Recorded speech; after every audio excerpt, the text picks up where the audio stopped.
Allie, thank you so much for being here. Thank you, Jessica. I'm so excited to be here. I'm excited for our conversation. I love to talk about all things wellness and women, and so you hit all of that. So let's start with you have built a business around helping people reconnect with themselves. So what was that like? What got you there? What was the turning point, or what led to you starting Allie Stark Wellness? So I like to tell people because I think this is not an abnormal experience, but it's oftentimes just maybe now it's being talked about a little bit more. But I was a very sensitive child.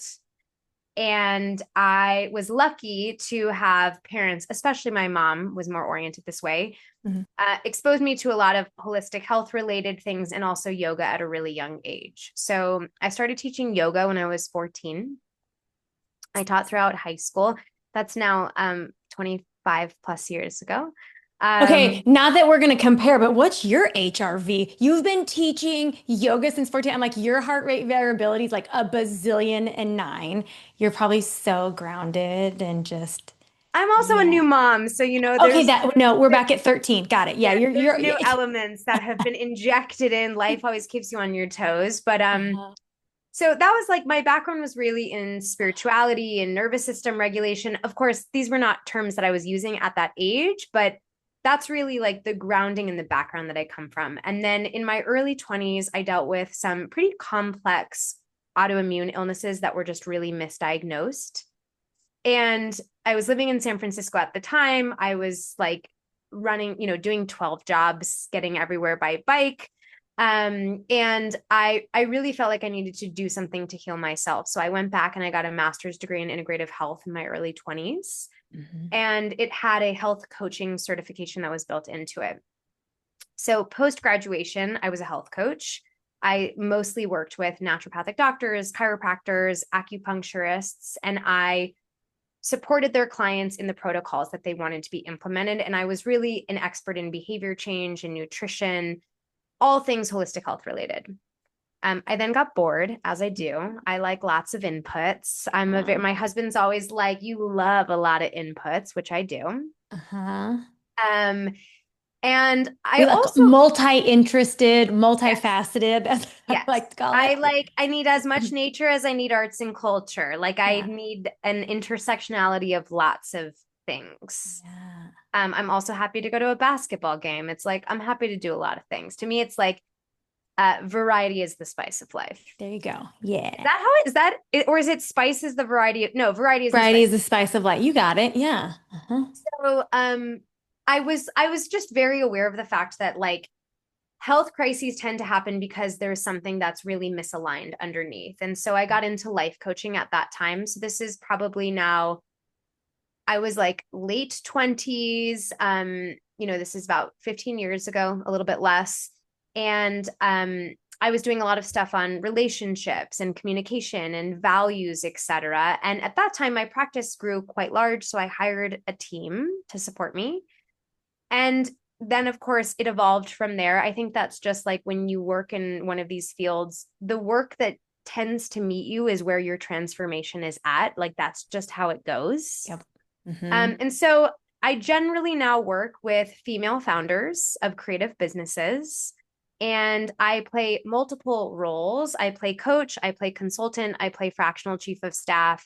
I really help them to grow and scale their businesses. And alongside the one on one coaching work that I do, I run a female founder network called the Residency, which is through a leadership platform that I have called Noria, which I co founded. And that is much more in the vein of group coaching, regenerative leadership.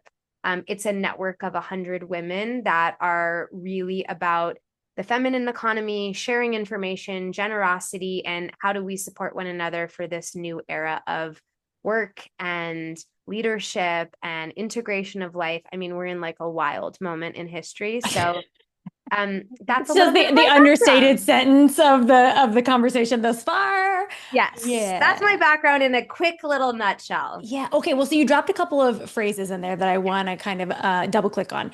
The regenerative leadership and feminine economy. So Right. start with, for somebody who's like, I have never heard of regenerative Yep. leadership. What is that? And what does that look like? So most of the models of leadership that have been shown to us or modeled to us, and I can kind of create an intersectionality between both comments. Hmm. Most of them are really about this top-down approach. They're more uh, not dictatorship, but it's very much like I hold the information and then I'm going to disseminate the information down. It's more patriarchal, right? And it's oftentimes more siloed. Regenerative leadership is all about, think about it almost as like spiral learning, right? So we don't learn things in linear ways. Transformation is not linear, it's non-linear. And oftentimes when you think you've learned something, the universe like shows you the perfect opportunity to remind you that it has not been learned, or maybe Next there's level. more, Yeah, the yeah, next yeah. level of it. And so regenerative leadership is exactly that. It's a spiral version of Yeah. leadership that is more integrated, it's more embodied, it's more connected to the earth and the natural rhythms. It's more about how you regulate your nervous system as a means and an opportunity to regulate your team and therefore your culture and therefore the company at large. So and then of course it's connected to like sustainability, right? So how do we prevent our teams and our cultures from burning out is we create a culture that actually regenerates itself. And it's very similar to, how regenerative ecology works, Uh-huh. how soil gets regenerated, how seasons, we were just talking about Yeah. like it's fall and something happens in fall. Fall allows us to have a period of shedding and getting quieter and going more internal. So that's regenerative leadership. And I would say it lives very adjacent to the feminine economy. And the feminine economy is about generosity, collaboration, um, sharing with one another, believing that there's more than enough to go around.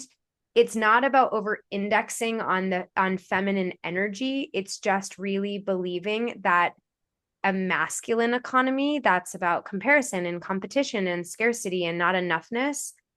I mean, we're literally seeing in real time how that doesn't work.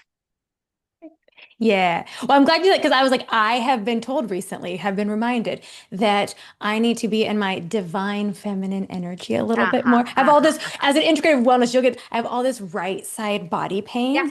She was like, okay, ma'am, can we talk about your toxic masculine energy? I'm like, what do you mean? Like, I'm so fat. What do you mean? It's like, oh yeah, like let's talk about like chasing versus allowing and attracting and like trust and surrender. And I'm glad we're talking about it because when it comes to business, those are not often, right? Like outside of maybe the feminine economy. And if folks aren't hanging out in those circles, right? We're not usually talking about surrender and trust at the forefront of business conversations and, growing and expanding. And so that has piqued my curiosity. So, like, if you were to paint us a little picture of how, because when you're talking about regenerative leadership and this and feminine economy, like that sounds like, yeah, these are values and tenets I would like to live by. And then sometimes when you try to copy and paste that into a business setting, you're like, Yes. okay, and like, how are we keeping the lights on? Like, does that work? How does that work in the fall season of regenerative? So, kind of paint us a picture. Give us maybe an example of your business or somebody else's of what does that look like in practice? It's such a great question. And I feel like I love talking about this concept because I feel like we always tend to go too deep into one's, it's like toxic masculinity and toxic femininity. And Right. really, what I'm talking about is this integrated approach where both parts of you matter. So, let me give you Yeah. an example. So, one of the things that I run are these bi-monthly sessions. That's right. It's every other week, right? That's bi-monthly. I Um, never know. I'm like I know, bi-weekly, semi-year. whatever What it is is. it? You know what we talk about. I got you. I'm tracking. So there are these group coaching sessions that are called the expansion session, and they're I love that. precursors to the residency, which is my female founder network. And today, just today, I ran one today. There was a female founder in the session who has a highly profitable, extremely successful business. They profit around $30 million a year. So it's a very successful business. And it's also successful in like, she's not looking to make $1 billion business. It's Yeah. like, um, but what I was so appreciative about what this woman was sharing, and I feel like she exemplified this idea of the feminine economy and of regenerative leadership, is she was talking about how She's allowed this business to evolve and develop over a very long period of time, and that the foundation of how she's grown the business is through warmth, curiosity, building strong relationships, nurturing those relationships, offering generously, etc. However, being committed to the path, outreaching to 40 new people per week, ensuring that her P&L is in shape, understanding, do I want to actually take VC investment? How much equity of my company do I want? She had a really pretty exceptional balance between masculine and feminine energy.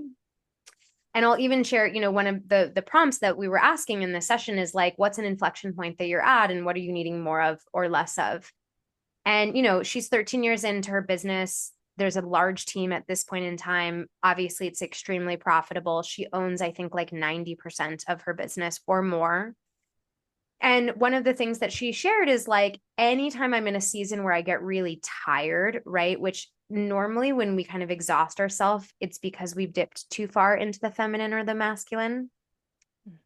We've created an imbalance or a dis-ease between those sides of ourselves. She's like, anytime that I get like burnt out or I'm tired, I just want to sort of give the reins away a little bit. And I let some expert from the outside in come and kind of tell us how we could automate something or how we could systematize something. And she's like, it's not that that's wrong inherently, but they don't have the heartbeat and the soul connection to this business that I do. And so I wind up sort of outsourcing my power. So anyway, there's a lot I could speak to about this, but I feel like that was such a perfect example of this being lived in practice, which is like slowing down to speed up, building strong relationships and nurturing those relationships, holding boundaries, having hard conversations, knowing what the numbers of your business are. These are both masculine and feminine things. Yeah, that's why I really appreciate you called that out because I think so often we love a good sway, right? We're like extreme from toxic masculine, toxic feminine, and when people are feeling burned out, right? Like they tend to be swing all the way over and not. So I love that example because it gave a beautiful balance of both and, right? And that's like having structure that's supportive, right? Like there is the masculine and the feminine piece of that. And also just for the people listening, because I have men who cheer, like that when we say feminine energy, the feminine economy, like that is not for just the women folk, right? Like this is something like these are tenets that if you want to have a balanced existence in your, like people always talk work-life balance, like when you have a balanced existence of these energies, that's going to serve you. You're going to make these decisions like you gave in the example that with that woman, which is incredible. It's so interesting too, because I'm like at a juncture in my life where I'm kind of like balance is actually bullshit.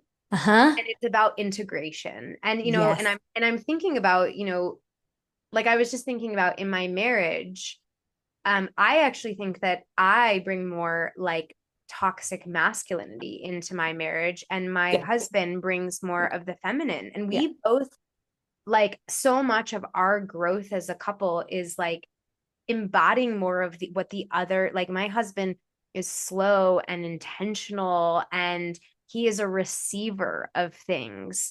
I'm much more like the masculine go-getter, etc. And I think that I feel so lucky to be partnered with someone that allows me, like that models to me a different way of being. And it's also confronting and Yeah. uncomfortable. And that's how it's supposed to feel when you're learning new ways of being. So I think to your point, it's like if you identify as male or female Right. or wherever you are at on that Yeah. spectrum, it's almost inevitable that you Yeah. over index on one of the Yeah. energies. Yeah. I like, yeah, as you're giving that example, like show of hands, if your husband has to say to you, okay, this is a conversation where I just want to be heard.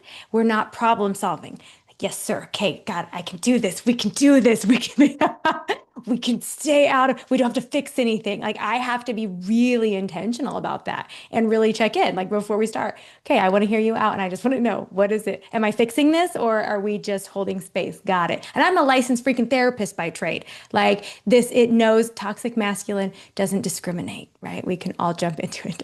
I loved a quote that I heard just, or it's not a quote, it's like a tool. It's like, am I asking someone, do you want to be heard, held or helped right now. Mm, yes. It's like as simple as that. Do you want me to just hear you? Do you want me to hug you? Yeah. Or do you want me to help you? Or is it a combination of the all of the Yeah. above? And I Yeah. think it's I love that what we're doing is we're actually demystifying these tropes that we Yeah. have about being men and women when like in reality, they're not. Mhm. I always, okay, tell me if you experience this. This is to be a little bit more on the intimate, vulnerable side of Oh, things. good. I like a good vulnerability. As women, we're always told like men have the higher sex drives. That's what you're Uh, told from a yeah. young age. Uh-huh. Never in my life, and any woman that I know, literally, Mhm. has that been the case. Uh-huh. So Right. why are we telling this as a fucking trope? Why are we? That's such a good question.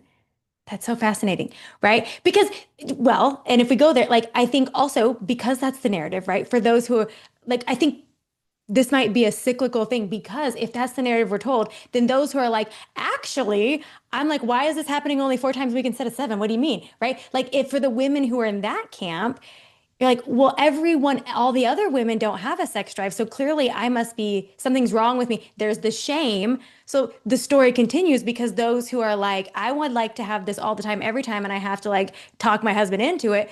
They're like, we're not talking about that because the narrative is that's not what women do. Well, and why is that the narrative? Right. Somebody made it up. I mean, it's the narrative because I mean, to me, that's the patriarchy. It's the Right. narrative that, continues to like instill a culture of fear and control and not good enoughness and scarcity and whatever else it is versus just like everyone's different. We all bring different things to the Yeah. table. Our lived experience is so unique. Mhm. And I feel like that when there is this cultural narrative or trope of how things are, you then feel less than or not good Right. enough or whatever it may be, because that's the story that you've been told. And it's just not, it's like actually not real. Yeah, 1,000%. Like that, I was just coaching someone yesterday, and I was like, listen, we can keep pulling at this, and ultimately where we're going to land is the story that there's something wrong with me, Right. right? And so let's just fast track and just like that start there. Like, what if there's not, right? What if there's not something wrong with me? To your point, like everyone's lived experience is so different, and that sounds like such a simple, straightforward sentence. Right. But the level of complexity to that, because we look around and we're like, if I don't look like, act like, show up like, have the same whatever as everyone else, then odd man out, something's wrong with me. And then we don't show up, which is, I want to talk to you because this I love. I saw that one of your values is endless pursuit of freedom.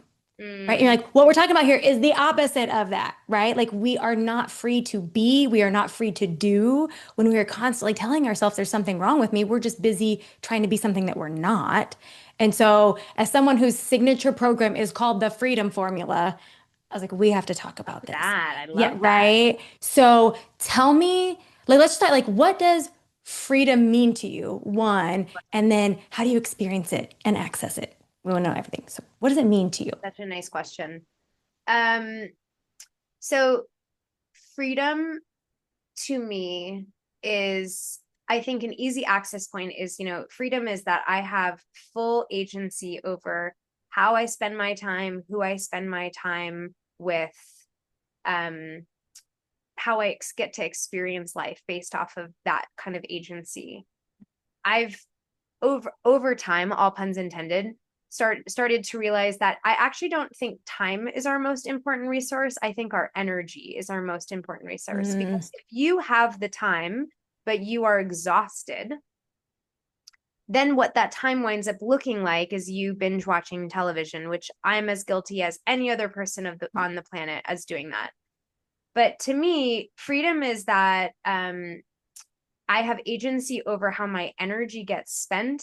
And freedom is that I have a regulated nervous system, no matter what the environment is around me, no matter what chaos, whether it's in my family system or the world or whatever it may be. And it's not that it's 100% of the time, it's that I have easy access to get back to a regulated nervous system, because a regulated nervous system is freedom.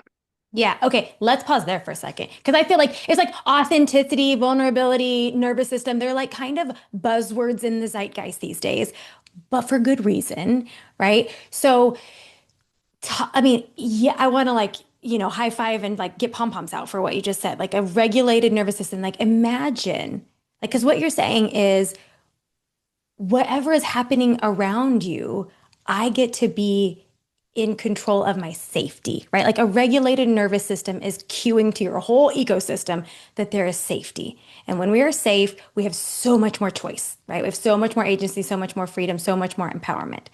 So, tell everyone immediately in 14 seconds, like, how can we all regulate our nervous system? What are your practices? Like,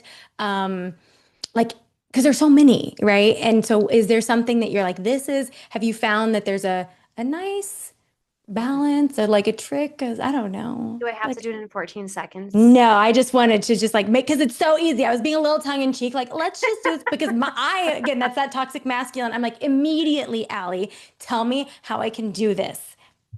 Take So as many seconds as you'd like. I feel like maybe it would be supportive because, you and I both work in this field, but I feel like it's a buzzword, but people that are listening may not know what a nervous system Yeah. is. Yep. So let me start there, if that's okay. Hmm. So everyone is born with a pre-programmed nervous system, and it's based off of genetics, what you've inherited down your generational lineage, um, the foods that your mom ate when you were in utero, the stress that she felt. It's basically pre-programmed.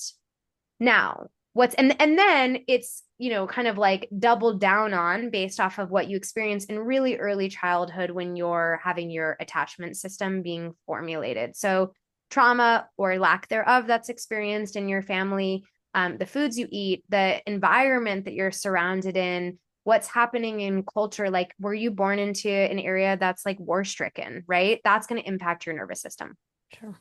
What's amazing is your nervous system is malleable, just like all of the neuroscience that has come out about like you can constantly change the neural pathways of your brain. It's very similar to you can constantly change your relationship to your nervous system and Thank how it God. is regulated.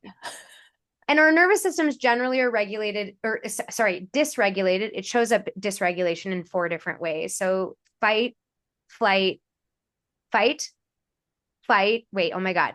Fight, flee, um, I help freeze. you. Fight, Thank flight, you. freeze, fawn. Yeah. Jesus, I'm having a moment. I'm like Listen, both in that, you're like, postpartum, right? Just a smidge. So you're thank you. like, Thank you. this is that female or feminine Thank you. economy. Like we Thank you. collaborate. Yes. Fight, flight, freeze, and fawn. And without being like overly informational, I'll just say those can be looked up online, Yeah. what all of those are. Yeah. And Yeah. each of us generally we're not just one thing, we're Mhm. a combination. Mhm. Um, but you as you start to grow your awareness, right, of yourself, of your thoughts, of your feelings, of environments that you're in, it's pretty easy to tell when your nervous system is dysregulated. Right. It will feel like contraction. It will feel like you're sweating. It will feel like your heart is beating really fast. You get a headache. Your body keeps the score, period. Yeah. Uh-huh. Yeah. To me, now that takes time. Awareness building takes time, but actually, that's more of the easy part. Yeah. Now, to answer your question, which I feel like is so in our culture, and this is just like everyone's like, I want no, the hat. Give me the like, 90-second TikTok 3-minute version. yeah. Yeah. So I think like, the first step is just slowing yourself down enough to grow your awareness to recognize when you're feeling out, when you're feeling like you're in a space of dysregulation. Now I'm trying to think of I'm wanting to like bring up a recent moment when I felt dysregulated just to share it as an example. Um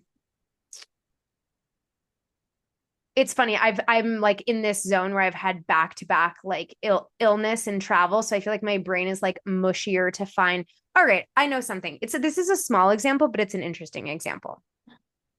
My family and I recently went on vacation to Italy, first time traveling with a baby internationally.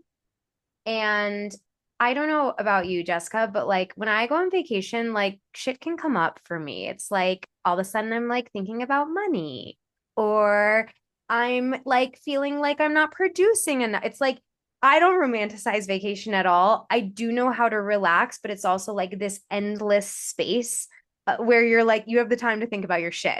Uh-huh. And we showed up, and I just like had on maybe the first or the second day, could feel my nervous system feeling a little dysregulated of like, we flew across the world and we have a baby, and every day is going to kind of be same because we did not try to plan a trip of what life was like pre-baby. And I felt myself kind of spiraling, like we flew across the world, we spent all this money, we took this time off. Is this going to be okay? So that was a moment when I was feeling dysregulated. And Uh-huh. it's so nice to say it was on vacation. Mm-hmm. And I really had to kind of like stop myself and be like, okay, you have a choice here.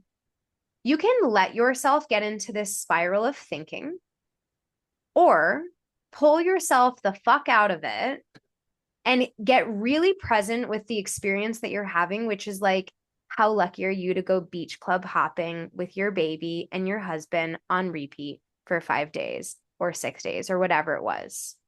So to me, it's almost like there's three steps. Part one is growing your awareness to dysregulation. Step two is having enough awareness to stop yourself and pull out of the experience that you're having internally. Mm-hmm. The third part's the hardest part because then you're moving into an action phase, and there's lots of tools you can use for that. Redirecting the narrative, breathing, grounding yourself in the earth, going for a dip in water, getting into a sauna or a hot tub, chatting with a friend. There's not really like a quick fix for it, and there's not just one solvable thing. Right. But I kind of feel like it is this three-part process of like grow your awareness, stop yourself in your own stuff, and then activate a tool or a set of tools to help get you back into a state of regulation, knowing that you may have to keep doing that All the ongoingly. time. Yeah. Yes. As long as Yes. you're in this human flesh suit, turns out you're always going to have a nervous system. Yeah. Yeah. And I'm just so not a quick fix person. Like, Yeah. I, that's never been my life experience. And the longer things take, the more satisfaction they bring. Like, it took me 15 years to reconnect with my now husband post college. And I could not have dreamed up a better person for myself. Yeah. That is such a good thought. The longer it takes, the more satisfaction. Because the number of people I coach on, and Allie, I just launched a book. What is today? Wednesday? Monday. I just launched it, and it's called In Congratulations. Pursuit.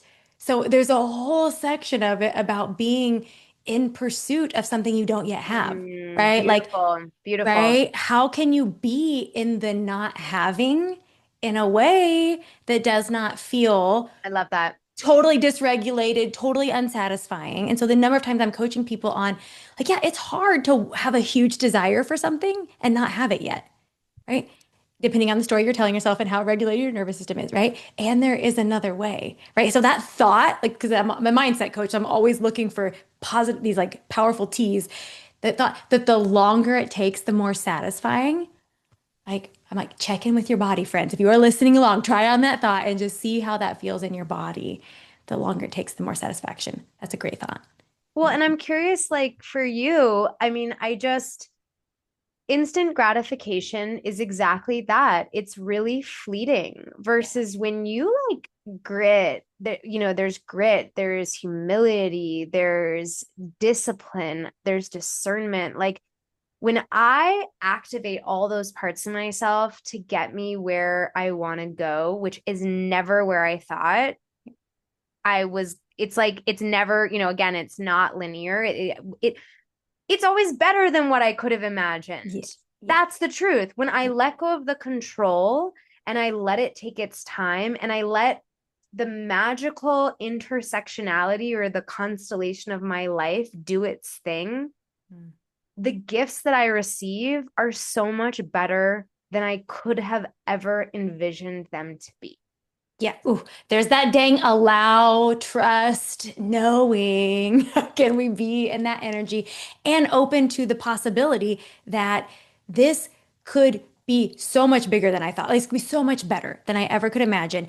And here's the thing, in order to be in trust, like this is where that freedom, your definition of freedom comes, like in order to be in trust, You got to have a regulated nervous system, Yeah. And it will right? not Like, be all the time. Like yeah, that, like it's supposed to have moments where yep, like life hands you the opportunities to create a forcing function for you to return to your tool set, to yep, refine center. yep. Otherwise, what a bore. Right.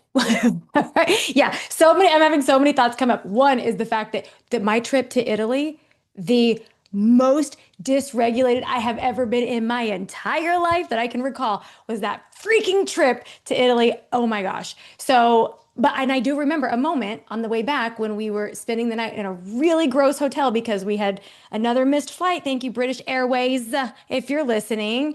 So we're spending the night in London. And we'll be like, my husband's like, great, let's go out. I was like, absolutely not. We cannot leave.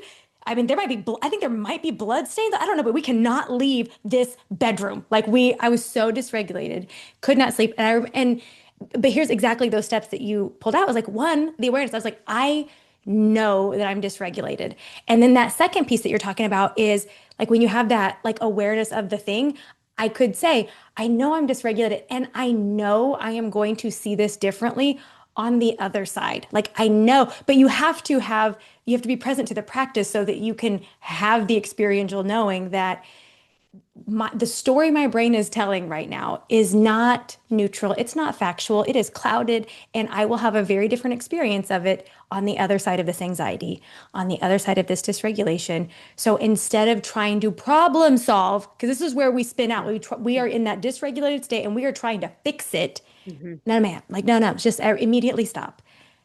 Regulate the nervous system, right? Do the Can thing. I share a story with you? Please. Yes. So I promise to your audience, I have had many wonderful vacations.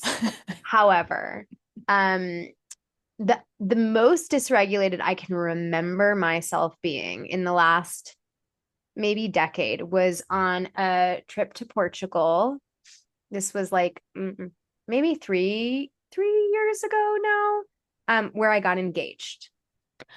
And it was just like a calamity of errors leading up. Like I had moved from LA to Denver the year prior and was in just like a really deep process of grief and letting go and ego death and identity stuff. Like I was already in a hard place.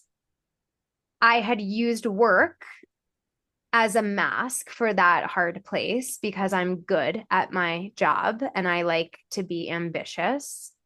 And so then when we went on vacation, I was already in a hard place and then removed the thing that was like keeping me together.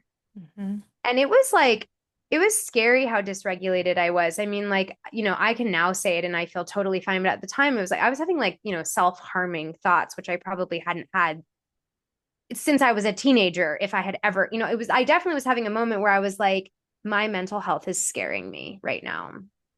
And my husband had gotten COVID the day we had landed on this trip and was sick pretty much the entire trip, which just there was, I mean, there was so it was like there was so many things that were going on to dysregulate. And I could not regulate it the whole trip. We were gone for 3 weeks. Yeah. I was like teetering. It was a really, I kept it all inside, like not because I was afraid to share it, but there was my husband was very sick. So I just kind of was like, I don't really need to share this with him in this moment. And B, it was so overwhelming that I didn't even know how to share it. Yeah. One of the things that I did say to him was, if you're going to propose on this trip, please don't do it. I'm not in a good headspace. And he still proposed. And I'm also telling this because again, these are like these fairy tale stories that we're told of like, Yeah. this is going to be such an amazing experience. My experience of getting engaged was like me losing my marbles. Yeah. Oh my gosh. Yes. And it took me probably a couple weeks once we were home and it was like I was able to like exercise, eat right, get into a routine, talk to a therapist, speak with my girlfriends, ground myself in the things that I know that ground me, that I finally got out of that space. And then I'm a dark humor person, so like I was able to laugh about it pretty quickly. But I also just want to say sometimes I think sometimes we're meant to be in the struggle for a period because we're being initiated into something like in that experience, at the end of it, when I came to, because of course I caught COVID from him after we tried, it was like at the end of the whole thing, in the midst of COVID, I woke up one day and I was like, oh my God, my grief of moving from LA to Denver has left. And Mm, so all of this now makes sense. yep. But I had to go through it and it was a horrible trip. Right. No, I get it. That I'm telling you, I was like, when we went to like it was so dysregulating getting there, and then we, because of the travel shenanigans, um, we land in Rome and like shower quick and get in a cab to go to the Ryder Cup, like because we had like we were supposed to get the day before. And listen, I thought the Ryder Cup was about bicycles. This is golf, friends. For those of you who are not into the golf, but my husband is like, we're gonna be in Rome during the Ryder Cup. Obviously, we have to go. I'm like, you know what? Nothing I'd like to do less than spend 8 hours on a golf course. Let's do that.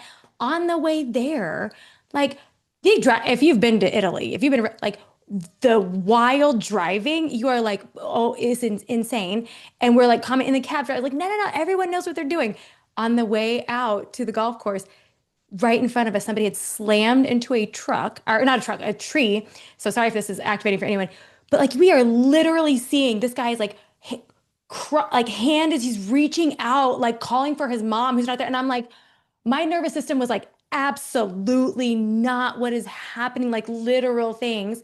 And yeah, like this is our first trip to Italy, right? Like we're both Italian. We're like, we're gonna go all of these. And I'm like, Oh, I'm so sorry that yeah, was your right. experience. But okay, speaking of trust though, here's what's interesting. Because you know how we be. We're like, we're gonna find meaning. Like we're gonna be the word, I'm here for the growth, I'm here for the healing, I'm here Sometimes for there's the no meaning though. Sometimes sometimes there's not.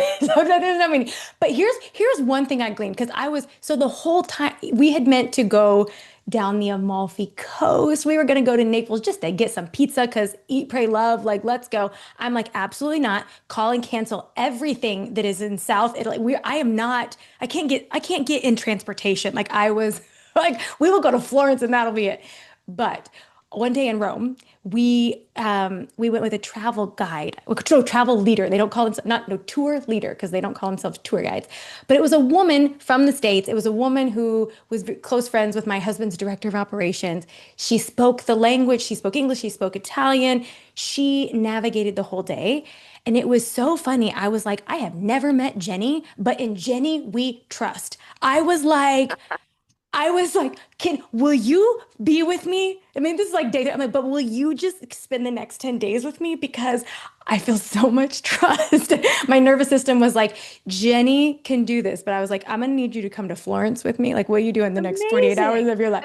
Right. Amazing. You But knew it what was you interesting, like needed. to see, like, okay, it's interesting to just give, like, to be with yourself. Like, can you find trust? Like, and to be curious about it, I guess is like the point is like, oh, my body, like I don't trust a lot, but I was like, my body's like, I'm willing to trust this woman and I'm willing to be, I could go there and be present. I just think the whole point, like you say, like to be in the struggle, it means to also be open, be curious, be in the learning. Like that's fascinating. I never would have thought like, oh, get a tour guide and then you're going to be totally fine for the day, right? Like be in the struggle, be open to it, be curious about it, and like let yourself be surprised and delighted by what might come up. Like, so And in I Jenny, we think trust. that in Jenny we trust. I think that we also have become, I don't know if this is like post-pandemic, but we want things to like we're like a nervous culture. We don't make ourselves uncomfortable. And I'm Mm. like someone was sharing with me that it was like the generation of parenting after helicopter parenting was called like snow blowing parenting, where they get out in front of their kids and like blow away any of the potential Yeah. I've heard discomfort like that lawnmower parents, like we'll yes, mow yes, it down. exactly. Yeah. And Hmm. I'm just like we are meant to be uncomfortable. Like we are like meant to be uncomfortable, to become curious, to become more open, to become less polarizing, to be more empathetic and more compassionate and more delighted by life. It's like the more comfortable we are, the more siloed we are, the more closed-minded we are, the more opinionated, the more echo chambery, it's like, so to me, I feel like it's such a moment in time where it's like, go do the uncomfortable things. And if you have a horrible, hard experience, like A, what can be set up to resource you? And B, know that there's another side of it. Like it's all temporary. You're not going to stay in just a shitty moment forever. That's not how it goes. It just feels like that's something that's that like step two of the regulation process is knowing it's not going to be this way forever and on the other side.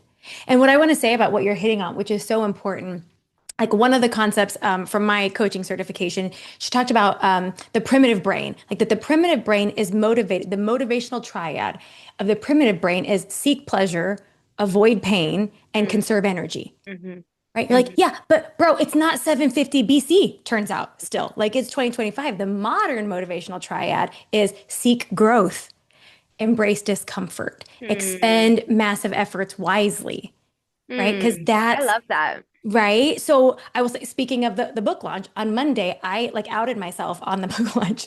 Like the idea of, and I'll just really be like, there's probably, this is also probably part of the reason I don't have a group offer right now. Just let's tell the world, we're just all about being vulnerable. I'm a sweat in my armpits. We're dysregulated, Okay, which is I exactly can what have it for you right now. No big yeah, deal. right. So because of what came up like for the book launch, I was like, I am terrified to invite people to my party. I'm like terrified. Like, what if no one shows up? But worse, it's like, what if like four people show up or like Uh-huh. 10, right? And then they see me Uh-huh. being a loser. Like they see me being somebody, here was like the inner, they see me being somebody that people don't want to show up for. Mhm. Ugh, right? So my whole thing going into that, like it was not about the book launch. It was not about launching the book. It was not about the number of books that were going to be sold. Like I knew standing in that discomfort, like that was for me. Like don't shy away from the discomfort. I was like, I'm going to turn red. I'm going to sweat the whole time. Like literally the one picture I took is me. I'm had a tank top on even for reasons. And it's just sweating in my, I'm like, this is the one photo I took was to send that to my besties. Like, this is how I feel. We're just literally sweating. And like, I didn't die, right? And that starts to like teach something to my nerve. Like I can be in that discomfort, right? Like when you talk about resourcing up your nervous system, it's about creating the safety to be in the discomfort and communicate to your brain, this is not an emergency. There's not a saber-toothed tiger, right? That's how we expand our capacity. That's how we actually grow, right? Like let's Yes. do really uncomfortable stuff and like have people watch us doing it. Beautifully stated, though. Yeah. And also doing that, I literally could not work. I could not. I was like, I can't mute people. I was like, I have forgotten immediately how to use Zoom because this is how it works. You know, our prefrontal goes offline when we're dysregulated. And like, what if it wasn't a big deal? Right? Like we like to again, the opposite of freedom is we let so many things Mm, steal our freedom of movement, our freedom of choice, and like the freedom to do the things because we're like, I'm gonna have an uncomfortable feeling and people are going to watch me do something, right? And I'm like, yeah, the threat these days so much is that if you get really curious, the threat is that I'm gonna end up having a hard thought and a hard feeling. mhm. It's not usually death unless you're flying to Italy and then I don't know that then at that point like it might actually be death. I stand by that regulation dysregulation. Yeah. So my what was my other question about that? Like how do you experience it and access it? I think we answered that. But what about experience it? When you think of like because I love a good experiential description. I think to the whole point we're talking about, like we're not always in today's zeitgeist, like the idea of being present and being in the experience of Mhm, something. So mhm, when you are in freedom, like how do you mhm. know? What's your experience of it? Such a thoughtful question. I think why I'm appreciating the question is because the answer would be so different for everyone, right? Like, I can see where someone's answer is like freedom is me alone in the woods, in the solitude and quiet of my own thoughts. That's not freedom for me. Mhm. The experience for me, I really am such a community oriented, relationship oriented person. And have you read the birthday book? Do you know, you like the, it's, I think it's literally called the birthday book, but every day has its like, you can fully look at like how your astrology aligns to like make you who you are. And Fascinating. my birthday is literally like, I think it's called the day of relational I'm forgetting exactly what it is, but it's basically that like my entire existence is about how I'm in relationship to those people around me Mm, and how I allow them to be in relationship with one another. And I think that like I have chosen to create a life where um that those sentiments are echoed in the work that I do, right? Like on a I was one-on-one gonna say this basis makes real a lot of sense in in what you do. facilitating Yeah. groups. I also love connecting people. Like I Yeah. love saying like you're brilliant at that, you're brilliant at that, and you guys need to know one another. Like I'm a really like let's share our gifts with the world person. And I am very much like that also on a personal level. Like I joke with two of my friends that like I am the initiator. Like I'm the Thank one where it's God. like, here's my birthday. I want to go to Mexico City. All you have to do is say yes. I'm not like a huge planner. Like I don't like planning group shit. That's not my jam, but I am someone that's just like I want to come together in community. I'm happy to initiate it and to hold the container of what we want to co-create for it. So Mhm. to me, freedom is like being around loved ones in a way that is deep and meaningful. Mm. It's about like being silly and playful. Like I'm a very, I do not take myself too seriously. Humor is like a huge part of my exit. Like I, nothing is better than having a laugh. Yeah. Um, and again, it's like, it's, it's funny. I was saying this to my mom the other day where I was like, wow, I spent 15 years dating people, both men and women, where I never felt regulated in my nervous system around them. I just didn't know any different. Like, I didn't Mhm. know any different. And it wasn't until reconnecting with my now husband where it was like, I just felt at ease the second I was around. It was like I could relax. He's a co regulating person for me, he helps me regulate my nervous system. And so, I think in terms of like, what does it look like in practice? It looks like integrating different aspects of my life. It's a lot of self-care, which, um, I'm in a chapter of like, I have a 7-month-old baby. I don't have so much, like, yes, I can still exercise. I take really good care of myself still. Mhm. However, it's less time than it was before. Yeah. And I think I'm just discovering that so much of feeling good in our bodies isn't like, I got a massage and then I went to this shaman. It's just being of service. It's like, I actually think the more you give in a way that's not over, it's like in a authentic, there is so much neuroscience that's actually connected to that making you feel more regulated than like, I went to a Mhm. spa for a day.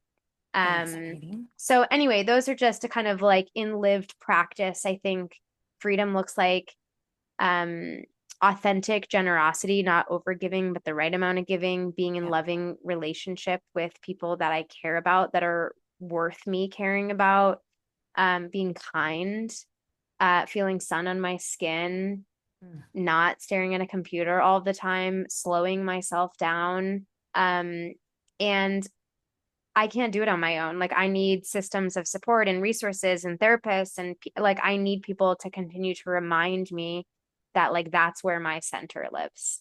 Yeah, that's so good. And what I really appreciate, I mean, I love all of that. And what I really appreciate was the call out that you started with is this is going to look different for everyone. And again, it's again, as somebody, I'll speak from the eye, as somebody who like there's got to be a rule book somewhere. Like there's an answer key in the back, right? Like there's got to be this thing and seeking safety in that, right? But finding like, no, it really is different for everyone. And if you can come home to yourself, right, and look for the answers rather than, well, tell me what freedom, what's the 5-step process, even though I do literally have a 6-step freedom formula. It's not, and I call it formula. It's Everyone in our role has to come up with some framework or yeah, formula. It's right. like I get it. I And like get you it. can call it a formula, even though I'm like, it's like an anti-formula, right? Like it's but it's, we show, but like that it's so important to have those kinds of call outs that you're like, there's not the one thing, like permission to self-explore and to let your version be the right thing, right? Like let that be right for you. So I Yeah. appreciate that you, so speaking of perfectionism, Speaking of that, I would love to chat with you on it. So many of the people I work with come probably because recovering people pleaser, recovering, perfectionist, aspiring good enoughist, as Brene would say. So many people come to me like they're self-doubt, perfectionism. And so from your perspective, or what's the angle that you think of when you think of helping or moving past those kinds of blocks and into maybe more freedom? I love it. It's funny. Maybe this is, I don't feel like I work with so many perfectionists anymore. Like I feel like that's not my clientele, which I love that we have like these Like separate. speaking of like like how your work meets you where you're at. Well, and it's funny. I Uh-huh. don't know if I've ever kind of felt like myself, and I was thinking about this when you were saying that you're someone who kind of like there's a guidebook and an answer, and I've always been like a massive rule breaker. And so I think that there's maybe a connection. Yeah. I'm just putting this together in real time Yeah. to if you are a rule follower, and maybe some more perfectionistic tendencies. Yeah. Also, I think perfectionism is about control, right? And don't get me 1,000%. wrong, I'm still a control freak. I have Yeah. like plenty of things we could talk about Uh-huh. on that zone, but I'm not a rule follower, like at Hmm. all. And so I've always felt a little bit like there isn't a standard. It's kind of like what's good enough for me is good enough. But if I were to speak to perfectionism, I really think that like so much of it just comes down to like you wanting to feel a semblance of control, right? Yeah. And control comes down to safety. So then we Yep. get to like this core feeling that lives underneath all of it, right? Yep. And I experience control in different ways. And again, it's about safety. My control is oftentimes connected to like productivity versus perfectionism. Hmm. Like getting shit done. I don't believe there's a right way to get it done. I'm just like, Just needs to be done. let's just like be decisive. Let's make stuff Yeah. happen. I'm an action oriented human. Um, so yeah, I think I just like I always think about like how can you be in right relationship with what you actually have control over, which is just your response to things. Hmm. It's like you literally just have control of like I'm having a feeling that feelings may be outside of my control, but how do I want to be in response to that?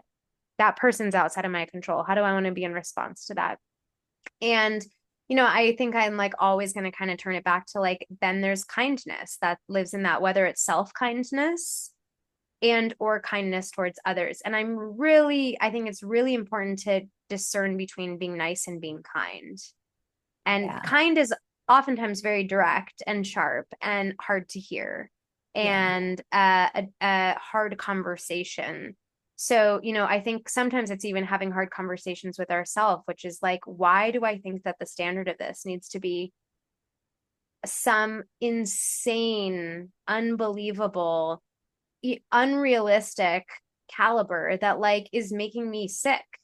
Yeah. So I'm answering your question in a very messy way, but I feel like it does No, I kind of. think it's great. I have so many, I mean, I think what you're like, I loved what you just said there about the nice versus kind, because when I think of kind is honest, Yes. right? Yeah. Like, yeah. And so honest is not always like, it's not nice is It's not like, always this is the nice. thing you want to hear. Like, nice can sometimes be like, that's a little bit people pleasing, right? Like, I want to say Yeah. the thing that I think you want to hear. Um, but kindness, that's where connection lives, right? And Yes. truth and honesty. And also, I want to be like, we are not going to do this because we are at time, but I want to be like, I want to sit at your feet and hear everything about rule breaking. I'm like, I want to take notes. I want a guidebook. I aspire like the number of times like, I'm a rule follower. I'm like, I see you and I like this. Like, I just The want to the break troublesome rules. part is I married another rule breaker and I'm like, oh my God, We're getting arrested tonight. Yeah. our child is just gonna be. I mean, I think that like a better way of putting it is less about rules and more about like reality is malleable. Like Oh, yeah, I it's like it. all made up. Time's made up. Yeah. Money's made up. It's all a construct that we've created. Yeah. And I'm just a strong believer in like, sure, you're telling me that that's what is, but why? Like, Yeah. why should I be believing that that's what is? And Right. how can we actually allow this to be much more malleable? And I think that's Yeah. where this concept of like rule breaking comes in. And I'm Yeah. sure I'm just going to get kicked in the ass because I'm gonna have a kid who's gonna do the exact same things to me, and I'm gonna be Or like, the kid's gonna be a super rule follower. exactly. Which oftentimes is also like the first child. You know, it's I'm not a first child, I'm a second child. I'm the Yeah. youngest. So TBD, you know, and also if they're a rule follower, that will probably trigger me in its own way. Right. And it's all for our growth and our healing and our evolution. Okay, this has been delightful, and I will talk to you for 6 hours, but I will move on and just ask, before I ask my very last question, I will just ask you to share with the listeners, what's the best way to connect with you, the work that you're doing out in the world? Where can people find you? Thank you so much for asking. So you can find me in two different places. My boutique one-on-one coaching practice is Allie Stark Wellness, which is ALLIESTARK wellness.com. And then my global female founder network, the Residency, is through my company called Noria, which is, I just wanted to pull up because there's a backslash to this. Okay, so it's Hello Noria, HELLONORIA.com / the dash residency. And you can also find it in a drop down bar. I'm not a social media girly. Oh, well, if I had known that, I would have started with that. Like, tell us everything in 2025, how you get away with that. I mean, who knows if I'm getting away with it? It's just what makes me happier, so I choose it.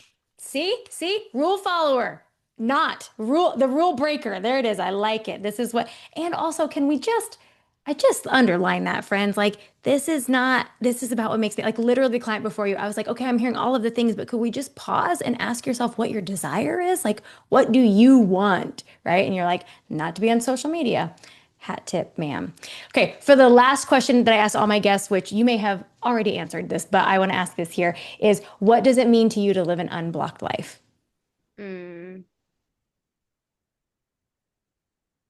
I think that I have answered I'm going to say 75% of it would be about, let's just go back to the nervous system. However, my little addition or addendum is like living an unblocked life is forever staying curious to my path as it's unfolding versus what I believe or think or am attached to or grasping that it should become, because